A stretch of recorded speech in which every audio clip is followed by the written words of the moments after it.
So I'm just going to finish with a bit of a short story. Are you ready for the terror of? Yeah. Are you ready for the horror of the day everybody in the world's arsehole disappeared? Everyone remembers what they were doing on the day everybody in the world's arsehole disappeared.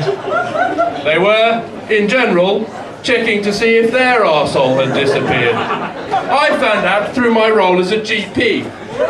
Patient of mine, Mr. Patel, a hard-working middle-aged shopkeeper who I hardly saw and who had only dropped by because he'd been coughing up blood, mentioned, in passing, after I told him I'd send his samples off for tests, that he thought he might be going mad. I really did not want to mention it, doctor, but I think I'm having hallucinations. He was Welsh, by the way. Today I think I'm thinking that my anus has disappeared.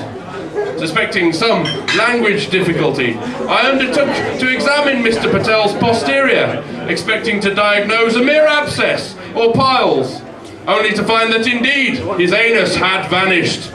There was no seam nor scar, not a pockmark or indentation to mark where his rectum should have resided. I remained calm. I'm afraid, Mr. Patel, that your arsehole does in fact seem to not be in the expected position. How long has it been like this? Since perhaps this morning. I noticed it in your toilet. I definitely had it last night though, because at that stage, I should have called in my colleague, Dr. Chakraborty, or the nurse, but I really wasn't entirely sure that I wasn't hallucinating myself. To this date, I'm still not. Instead, I murmured, "Interesting," and told Mr. Patel to book another appointment on the way out. Next, I carried out a few quick checks. First, I firmly pinched my left forearm to ensure I wasn't dreaming. Then, after a pause long enough to decide that yes, to check my own arsehole would be ridiculous, I checked my own arsehole. Or rather, my lack of own arsehole. My anal cleft was as smooth and as unyielding as Mr. Patel's, though less hairy.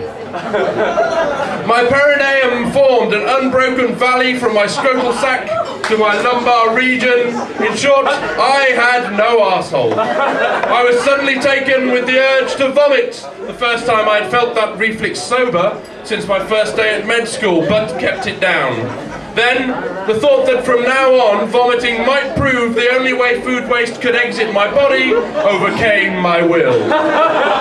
Special K leapt onto my brogues. I suppose this is where my story enters the public domain, enters everybody else's. My arse comparison with Dr. Chakraborty, our scientific, disinterested interest contrasted with Nurse Olabolawayju's horror. The news broadcasts, the pundits, everyone glued to screens, desperate for someone, anyone, to answer the question of where and when and how their shit was going to come out. The slow realization, dawning across the world, that no one was in fact feeling the need to evacuate their bowels. Well, you know something, Judy? I'm not even feeling the need to do a number 2 right now. I certainly think that by now I would be, uttered Richard Madeley, sagely. The slow realization, dawning across the world, that the ultimately intractable question was how, in God's name, all of this would be scientifically possible. The pontification flowed so freely, it seemed as if the media was trying to replace the shit that would no longer be provided by arseholes with surrogate waste from the mouths and minds of hastily dredged up experts. Even before it became obvious that a scientific explanation was impossible, the moral and allegorical ones had commenced. Some of the religious prayed for the return of their lost poop shoots. Others thanked God for this punishment against homosexuals. On the radio, Peter Tatchell was actually asked, "So how will you be gay now?" To which he replied, "Oh." Geneticists suspected some kind of sudden leap of evolution, but were at a loss to explain its mechanisms. Most people agreed that it had to be some kind of metaphor for something, but no one could agree what. In the confusion, most wars screeched to a halt for at least 2 or 3 days. By about 2 p.m, the joke texts had started. One about how Jake the Peg, the man with the extra leg, was especially upset at having lost both of his 2 arseholes. Another in which he was in fact the only man on earth left in possession of a spare. Police were looking into it, that kind of thing. My favourite joke stated how in the current spate of arsehole disappearances, Radio 1 DJ Chris Moyles had vanished completely off the face of the earth. The psychiatry component, you are good people, the psychiatry component of my GP training taught me that use of humour was the best indication that someone was beginning to accept a traumatic situation. So I found such missives reassuring rather than sick.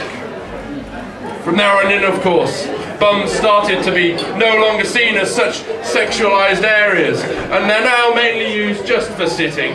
And though they're still obviously the part of the body best adapted for spanking, that activity really doesn't have the same kind of edge it once did. When one views pornographic footage of anal sex now, it seems incredibly historical, wistful, like watching a black and white movie and remarking to yourself, that kitten is dead, that woman is dead, that hard-working shopkeeper is dead. Those who have had their arseholes surgically remodelled know full well they don't connect to anything, and that the healing gashes in their rear ends are but a pale imitation of their former mouse airlocks. Of course, there have now been 3 generations of human beings born with no experience of arseholes whatsoever, which is why, for what it's worth, I now endeavour to set my experiences down for posterity. I come late to this. At the time, for weeks, schoolrooms and open mics around the world resonated to the sounds of arse trauma therapy lit. For soon, toilet tissue, fart gags, suppositories, bumming, rimming, diarrhea, lucky shit, the very concept of dung itself, all shall pass out of living memory into the annals of history.